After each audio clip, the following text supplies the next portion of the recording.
सावंतवाडी पंचायत समितीची शुक्रवारी सावंतवाडी नगरपालिकेच्या बॅरिस्टरनाथ पै सभागृहात आमदार दीपक केसरकर यांच्या अध्यक्षतेखाली तब्बल 9 वर्षांनंतर आमसभा पार पडली.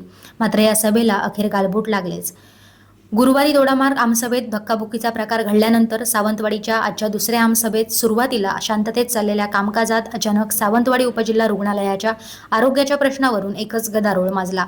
उपजिल्हा रुग्णालय नागरिक समितीचे अध्यक्ष श्री रेडकर हे बोलायला उठल्यानंतर त्यांनी उपजिल्हा रुग्णालयाची बिकट स्थिती कथन केली. यासाठी भीक मागो आंदोलन उभारावे लागेल असे विधान त्यांनी केले. ते तब्बल अर्ध्या तासाहून अधिक वेळ एकाच मुद्द्यावर बोलत राहिल्याने आमदार केसरकर यांनी आता तुम्ही खाली बसा असे सूचित केले. तसेच या प्रश्नावर आरोग्यासंदर्भात वेगळी बैठक घेऊन काही प्रश्न सोडवू असेही त्यांनी आश्वासन दिले. त्यानंतर शिवसेनेचे तालुका प्रमुख नारायण राणे आणि गुरु सावंत यांनी उठून श्री रेडकर यांनी आपले जे भीक मागो आंदोलन उभारण्याची भाषा केली आहे ती मागे घ्यावी असे म्हणताच पाठीमागे बसलेल्या कार्यकर्त्यांनी एकच गोंधळ घातला. एकतर आरोग्याच्या प्रश्नावरून या सभेत असे गप्प करणे उचित नाही, यावरून दोन्ही गटांमध्ये एकच गदारोळ आणि बाचाबाजीचे नाट्य घडले. यावेळी कारिवडे येथील सामाजिक कार्यकर्ते सुशील ओमणेकर हे बोलत होते. त्यांनी उपस्थित कार्यकर्त्यांना गप्प राहण्यासंदर्भात सूचना केल्या. मात्र अखेर पोलिसांनी मध्यस्थी केली. तहसीलदार श्रीधर पाटील यांनी व्यासपीठावरून खाली येत नागरिकांना शांत राहण्याबाबत सूचना केल्या.